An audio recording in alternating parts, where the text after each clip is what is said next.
चपाती आहे बघा मित्रांनो। मी परोठा बी बनवलेला आहे, हा बघा हा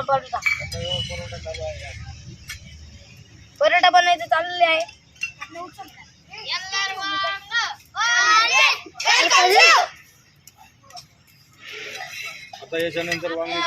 माऊली वृद्धाश्रमाचा पहिला हा व्हिडिओ होता कुकिंगचा।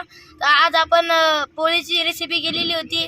तर आम्हाला प्लीज सपोर्ट करा, सबस्क्राईब करा, लाईक करा, शेअर करा, एवढंच माझं म्हणणं आहे। तर इकडे पोरं बनवून राहिली शेवटची। तर ते बघा इथं करण भाई आहे, साईप्रसाद आहे, मस्त सागर आहे, भले भाई आहे, साईश आहे, अजून प्रणव आहे, लय खूप जण आहे। आमचे मॅडम इथं बसेल, करा सबस्क्राईब करा, धन्यवाद।